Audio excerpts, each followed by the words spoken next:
अस्सलाम वालेकुम, कैसे हैं आप सब। Welcome back to my channel. Pakistan खैर इंडिया से जो मैच हारा था, इसके बाद से पाकिस्तान में काफ़ी खैर बातें हो रही हैं कैप्टनसी के हवाले से, टीम सिलेक्शन के हवाले से, इस हवाले से उस हवाले से। हर किसी के जैसे जो मोहतरम एक्सपर्ट बन के बैठे हैं वो तो बड़े ही, उनके पास बड़े बड़े रिकॉर्ड्स हैं against India in world cup and all.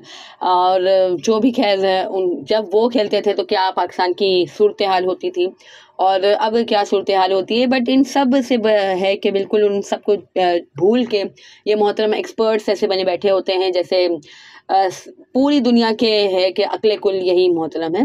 Anyways point मेरा ये है कि वर्ल्ड कप चल रहा है, टूर्नामेंट चल रहा है। हमेशा से हमारे जैसे लोग हमको इतने बड़े एक्सपर्ट नहीं, ना हमने कभी क्रिकेट खेली है ना कभी कुछ ऐसा कुछ है, बट स्टिल हमें मालूम है कि जब टूर्नामेंट चल रहा होता है तो टीम को सपोर्ट की ज़रूरत होती है, हमारे कैप्टन को सपोर्ट की ज़रूरत होती है। लेकिन ये मोहतरम इतने बड़े बड़े लेजेंड जिनके बड़े बड़े रिकॉर्ड्स हैं, जिनके बड़े बड़े नाम हैं, उन्हें ये बात शायद नहीं मालूम है। बेचारों को सीधे साधे हैं बेचारे, तो उनको नहीं मालूम है कि इस तरह से नहीं होती है तनकीद टीम पे ड्यूरिंग द टूर्नामेंट। और अगर आप ये कहते हो कि हम बात करेंगे, हम बेहतरी के लिए बात करते हैं, तो मोहतरम बेहतरी के लिए अगर आपको बात करनी हो तो ये सारे प्लेयर्स के नंबर्स आपके पास मौजूद हैं, तो बेहतरी के लिए आप उनसे पर्सनली कॉन्टैक्ट कर सकते हैं। आप इस तरह से टेलीविज़न पे बैठ के सारी दुनिया को सुना के और अपने दौर के किस्से सुना के आप इस तरह से नहीं कर सकते। और ये खैर किसी तरह से कंस्ट्रक्टिव क्रिटिसिज्म तो मुझे सॉरी टू से नहीं लगता। और कैप्टनसी के बारे में आप बात करते हो ड्यूरिंग द टूर्नामेंट, आप कैप्टनसी के बारे में बात करते हो कि बाबर की कैप्टनसी अच्छी नहीं है, शाहीन की अटैकिंग कैप्टनसी थी लाहौर कलंदर्स में। अटैकिंग जो भी खैर शाहीन के भी काफ़ी फ्लॉ थे उसकी उसमें, जो भी अभी PSL के उन्होंने जीता था टाइटल, इससे पहले बेहतर ओबियसली। लेकिन टीम भी तो लाहौर कलंदर की आप देखो ना, टीम भी उसके पास अच्छी थी। एक कैप्टन को उसकी टीम, उसका सिस्टम जो है ना वो ब्रेव बनाता है, मैं हमेशा यही कहती हूँ। और बाबर के पास खैर कराची किंग्स का तो छोड़ ही दो, क्या शानदार बेचारे के साथ हुआ था PSL 7 में। बट जो है कि अभी जो रिसेंट जो एडिशन था जिसमें PZ के लिए खेला था, उसमें बाबर आजम के पास कोई इतनी अच्छी टीम नहीं थी पेशावर ज़ल्मी की। सारे ने साइम अयूब एमर्जिंग और हसीबुल्ला का भी कोई नाम नहीं था, मोहम्मद हारिस ने, मतलब एक बिल्कुल यंग टीम के साथ बाबर आजम ने खेला है। और शाहीन के पास बहुत ही अच्छी टीम है, राशिद खान है उनके पास, हारिस रऊफ़ हैं, खुद शाहीन शाह अफरीदी हैं, और बैटिंग में भी फ़खर जमान एंड ऑल सारे। तो अच्छी टीम है, और एक अच्छी टीम ही, क्योंकि मुल्तान सुल्तान भी हम देखते हैं एक अच्छी टीम है।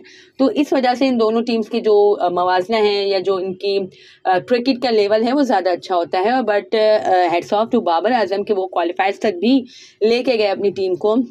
अच्छा उन्होंने डिफेंड भी किया, ऑल्सो कोई बॉलिंग नहीं थी। PZ के पेशावर ज़ल्मी के पास कोई बॉलिंग अच्छी नहीं है। वहाब रियाज उनके जिस टीम का मेन पेसर वहाब रियाज हो तो फिर बस उसकी क्वालिटी ऑफ पेस का अंदाज़ा हम लगा ही सकते हैं।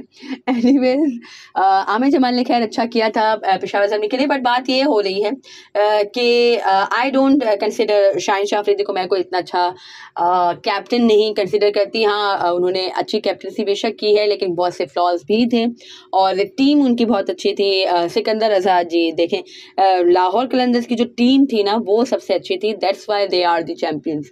और है कि अच्छी टीम को कैप्टन करना कोई इतनी बड़ी बात नहीं होती। जैसे कि मैं हमेशा कहती हूँ कि हम जो ऑस्ट्रेलिया के कैप्टन की जो है कैप्टनसी उसको हम दाद देते हैं, बटलर की कैप्टनसी को हम दाद देते हैं, उनके पास टीम भी अच्छी है। ये इस तरह की टीम से जो परफॉर्मेंसेस निकलवाना ना, ये हमारे जैसे ही बेचारे कैप्टन्स का काम होता है जो पाकिस्तान के कैप्टन्स होते हैं।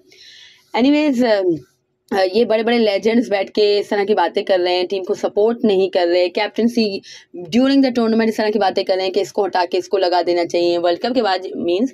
बट जिस तरह की बातें हो रही हैं और जो मोहतरम इधर बैठे हुए भी हैं जो ये बात कर रहे हैं कि शाहीन की कैप्टनसी बहुत अच्छी है, इन मोहतरम ने ही वर्ल्ड कप से पहले बोला था कि हमें सपोर्ट करना चाहिए, ये होना चाहिए, वो होना चाहिए। तो अब कहाँ गया वो सारा आपका माइंड सेट? सपोर्ट की ज़रूरत होती है टीम को। अगर आपको कंस्ट्रक्टिव क्रिटिसिज्म करना है, हम तरीके से टीवी पे भी चलो कर सकते हो। अगर आप वहाँ पे पैसे ले रहे हो, आपको कुछ वहाँ पे बोलना ही है 2-3 घंटे, तो आप ये कर सकते हो। बट आपको जो इस तरह की बातें जो की जा रही, जैसे बाबर आजम ने उससे विराट कोहली से जो जर्सी ली थी, उनकी साइन जर्सी एंड ऑल, तो ये क्यों किया गया और वो क्यों किया गया हर चीज़ में।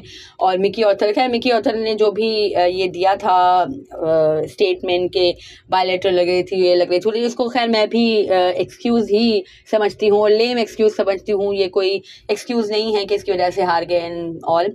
बेशक लैक ऑफ प्लानिंग मैं नहीं कहूँगी पाकिस्तान की, but yeah lack of execution. Planning obviously हर टीम करती है, बट एग्जीक्यूट हमसे नहीं हुआ। और एग्जीक्यूट इसलिए नहीं हुआ कि भाई हमने तो बैटिंग में कुछ इतना किया ही नहीं था। और इंडिया की जो फॉर्म चल रही है, जो रोहित शर्मा की फॉर्म चल रही है, तो उन्होंने इजीली चेस कर लिया। और फिर यही लग रहा था कि पाकिस्तान के पास कोई प्लान नहीं था। जिस तरह से 21 वर्ल्ड कप में इंडियन टीम को सबने क्रिटिसाइज किया था कि इनके पास कोई प्लान नहीं था, प्लान बी नहीं था या कोई प्लान नहीं था। तो ये जब आपका दिन नहीं होता तो ऐसा लगता है, क्योंकि आपके प्लान एग्जीक्यूट नहीं हो रहे होते तो आपको मतलब जो देख रहे होते उनको ऐसा लगता है कि भाई कोई एग्जीक्यूशन नहीं है, कोई प्लान नहीं है। बट प्लान ऑब्वियसली हर टीम का होता है, एग्जीक्यूट नहीं होता, ये और बात है। तो मेन बात यही है कि भाई आपको अपनी टीम को सपोर्ट करना होता है और इस तरह की हरकतें नहीं होती हैं जो जिस तरह से भी आप कर रहे हो। और जिस तरह से आपको खैर आप कहते हो कि गुस्सा आता है और पाकिस्तान को सपोर्ट किया और पाकिस्तान की body language and this and that, तो भाई वर्ल्ड कप में पहली बार तो नहीं है जब बड़े बड़े आप इतने बड़े आप लेजेंड थे और जबकि टीम भी हमारी खैर फेवरेट्स होती थी।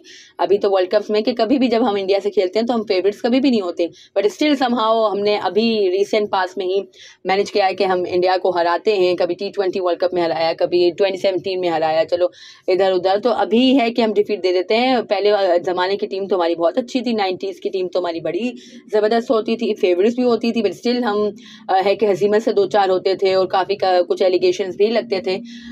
तो वही बात है कि एक चीज़ जब आप खुद नहीं कर सके, आप खुद उसको एग्जीक्यूट नहीं कर सके, आप खुद जब उस प्रेशर को हैंडल नहीं कर सके, तो आप दूसरे को किस तरह से कह सकते हो? जबकि आपके पास तो काफ़ी सपोर्ट होती थी, आपके पास काफ़ी अच्छी टीम थी, अच्छा आपके पास पेस अटैक था। अभी तो हमारा पेस अटैक में तो कुछ भी नहीं है। शाहीन इंजर्ड पड़े हैं, हारिस इंजर्ड पड़े हैं, नसीम से भी इंजर्ड हैं और स्पिनर्स का तो कुछ रोल समझ ही नहीं आता। बेचारे स्पिनर्स वैसे आउट ऑफ फॉर्म हुए हैं कि कुछ भी उन्हें नहीं समझ आ रहा, बॉल ही सही पिच नहीं हो रही, शॉर्ट बॉलें कराए जा रहे हैं, शॉर्ट बॉलें कराए जा रहे हैं और कुछ भी खैर उनको समझ नहीं आ रहा है। तो ये इस तरह की टीम थी हमारी, ऑब्वियसली फेवरेट नहीं थी। मेन पॉइंट यही है कि भाई आप क्रिकेट की आपको समझ है, आप सब जानते हो, आपको एटलीस्ट टीम को सपोर्ट करना चाहिए ड्यूरिंग द टूर्नामेंट। तनकीद करने का आपको कोई मना नहीं कर रहा है, आप तनकीद बरा इस्लाह करो, लेकिन एक लेवल में रह के नेशनल टेलीविज़न पे बैठ के इस तरह की हरकतें नहीं होती हैं। सरहद पार से भी खैर बहुत सी बातें हो रही हैं कि भाई इन्होंने ऐसा खेला या वैसा खेला, ये वसीम अकरम नहीं है और over hype and this and that. तो भाई ओवर हाइप हमने सब देख लिया था। अभी ये हमारे बेचारे फॉर्म में नहीं है, बेचारे इंजर्ड पड़े हैं, वरना ओवर हाइप जो भी हाइप है ये हम सबको मालूम ही है। और वही बात है जो मैं हमेशा कहती हूँ कि हमारे प्लेयर्स हैं, हम इनकी फ़िक्र कर लेंगे। आपको इनकी फ़िक्र में, हमारे कैप्टन की, हमारे प्लेयर्स की फ़िक्र में दुबला होने की कोई ज़रूरत नहीं है। एनीवेज और हमारे लोगों को भी चाहिए, हम तो बोल बोल के खैर सर पीट पीट के थक गए, लेकिन हमारे लोग खैर समझेंगे नहीं। बट स्टिल है कि शायद कहते हैं ना कि शायद कि तेरे दिल में उतर जाए मेरी बात। तो टीम को सपोर्ट की ज़रूरत है, इस तरह की हरकतें करने की ज़रूरत नहीं है। आप कंस्ट्रक्टिव क्रिटिसिज्म करें, आपको कोई नहीं रोक रहा है, बट इस तरह की हरकतें ना करें और टीम को सपोर्ट करें ड्यूरिंग द टूर्नामेंट। ये कैप्टनसी के बारे में बातें नहीं करें। वर्ल्ड कप के बाद आपको जिस तरह की बातें करनी हो आप करते रहें और है कि एटलीस्ट थोड़ा सा सेंसिबल हो के बात किया करें। बाज़ औक़ात इस तरह की बात होती है, इस तरह के एक्सप्रेशन भी होते हैं कि जो आपकी एक प्रोफेशनल जेलिसी नहीं, नॉर्मल ही जेलिसी मैं कहूँगी, जो है बाबर आजम से, इन तरह के लेजेंड्स की, कि उनको लगता है कि इनका जो लेजेंडरी बबल है उसमें सुराख पड़ गए हैं या आई थिंक वो पूरी तरह से फट चुका है। तो दैट्स वाई उन्हें प्रॉब्लम है बाबर आजम से, उनकी फेम से या उनकी XYZ कोई भी प्रॉब्लम है, तो वो भी आपकी छलक जाती है। जो आपके एक्सप्रेशंस होते हैं, आपकी वो जेलिसी उससे छलक जाती है। तो खुदा ज़रा उसको भी ओवरकम करें और है कि दैट्स ऑल। अगर आपको समझ आ जाए तो बहुत ही अच्छी बात है कि भाई just support the team and our captain. अगर आपको मेरी वीडियो पसंद आई हो तो लाइक कीजिएगा, share with friends and family and do subscribe to my channel for more such content. अल्लाह हाफिज़।